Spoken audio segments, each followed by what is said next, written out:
के भन्न चाहनुहुन्छ तपाईँ? नमस्ते, म चाहिँ उहाँको दिदी हो। धेरै दिनपछि माइत आएको छु आज साउने सङ्क्रान्तिको दिन। अब हामी आज विशेष वर्ल्ड कपको लागि वर्ल्ड कपको माहौलमा के भइरहेछ त वर्ल्ड कप किन भागिसक्यो यार, कलाकारै भाग्यो यार गाइज। कलाकार त्यत्रो पैसातिर ल्याएको कलाकारको हाइट अलिकति सानो छ, त्यही भएर माहौल भएर म जोग दिन्छु।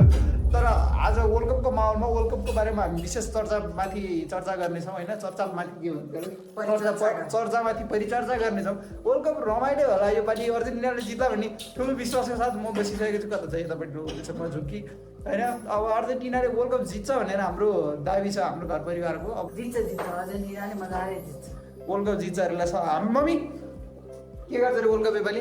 जित्छ। कसले जित्छ भन्नु नि, यता हेरेर भनौँ नि। यहाँ अर्जेन्टिनाले जित्छ।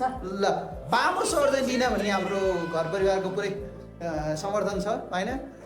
यस्तै छ। अब हामी 2-10 मिनटको लागि कन्टेन्ट व्यापक रूपमा बोलेर बढाउनेवाला छौँ। सपनाजीले के भन्न चाहनुहुन्छ कि? ल आज साउने सङ्क्रान्तिको दिन माहौल बनाएर उहाँले 1 गतेको दिन आएर यहाँ हाम्रो मम्मीलाई के भन्छ यसलाई चुरापोते दिइसकेका छन्। चुरापोते त मलाई थाहा थियो, अर्को केही छ कि विशेष इभेन्ट भन्नुपर्ने नि चुरापोते भन्ने यार।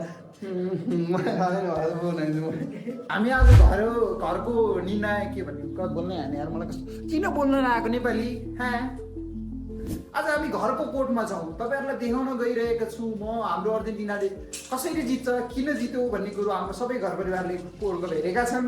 त्यही भएर हाम्रो सबैलाई वर्ल्ड कपको बारेमा अलिअलि ज्ञान छ भन्ने हामी राख्दछौँ। अर्को विशेष महान व्यक्तिलाई, विशेष फुटबल जानेका व्यक्तिलाई सोध्न गइरहेका छौँ, सपना गिलाललाई। उहाँले भन्नुहुन्छ अर्जेन्टिनाले वर्ल्ड कप के झेल्ली गरेर जितेको हो त?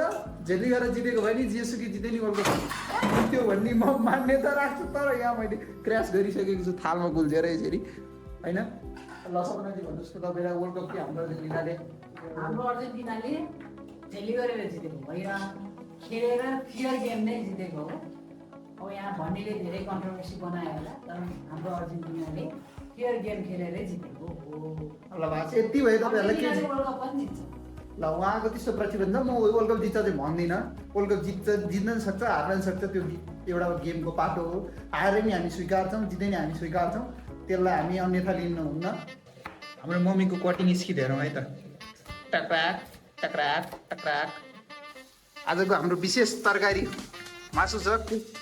आज चाहिँ म होइन, मम्मी हुनुहुन्छ। मम्मीले आज कुकिङ गर्दै हुनुहुन्छ। अर्जेन्टिनाले जित्यो भने हामी यसरी पकाएर खाने भोज सोचेका छौँ। स्पेनले जित्यो भने चाहिँ के गरी उयो खाने हो, स्पेनले जित्यो भने चाहिँ यो खाने, अर्जेन्टिनाले जित्यो भने यो खाने। हाम्रो अठोट छ। ल यस्तै छ साथीभाइहरू। आज छ राम्रै भ्लग बनाइन्छ जस्तो लाग्छ मलाई। आज मासु पाक्दैछ। अब अर्जेन्टिना जित्यो भने त हामी झन् ठुलो भव्य पार्टी गरिहाल्छौँ, तर तपाईँहरूलाई नबोलाइकन। तपाईँहरूलाई बोलाउनु सकिँदैन हामीले। हामीलाई गाह्रो छ, तपाईँहरूले रिट भन्नुभएको छ, त्यही भएर नत्र म बोलाउँथेँ। अर्जेन्टिनाको फ्यानहरूलाई चाहिँ म केही दिन्छु होला, तर अर्जेन्टिनाको फ्यान बाहेक अरू फ्यानलाई चाहिँ म वर्ल्ड कप जित्यो भने पनि केही दिने होला छैन, हार्यो भने नि केही दिने होला। तपाईँहरूले हार्यो भने मलाई समवेदना दिनु होला। नेपालीबाट अलिकति म अड्किन्छु, ठिक छ, त्यस्तै हो। अब सामान्य अलिअलि वर्ड जानेको छु, त्यही बोलेँ होइन। अर्जेन्टिना जित्यो भने जित्यो होला, नजित्यो हामी यस्तै छ। अब त कति भन्नु, फेरि रिपिटेड भइरहेछ। किन भन्दाखेरि अर्जेन्टिना नै वर्ल्ड कप रिपिटेडली जित्न लागेको भएर मैले यो वर्डलाई बारम्बार दोहोऱ्याइरहेको छु। यदि जित्यो भने जितिहाल्यो, नजिते यत्रै सिद्धि भन्नेवाला टाइपको कन्सेप्ट मैले दोहोऱ्याइरहेको छु। किन दोहोऱ्याएको छु भन्दाखेरि अर्जेन्टिनाले वर्ल्ड कप 2चोटि दोहोऱ्याउँछ कि भन्ने ठुलो आश। हाम्रो घरको ड्रागन फ्रुट आइगयो चाहिँ एउटा मात्रै फलेको छ होइन, मैले रोप्या एउटा मात्रै फलेको छ। एउटाभन्दा बढी नफलाएको छ। यो कसले खाने थाहा छैन यार। यो मेरै मुखमा पर्छ त। ए कमिलाले खाइदिएला ओ नखा ओ पक पक पक।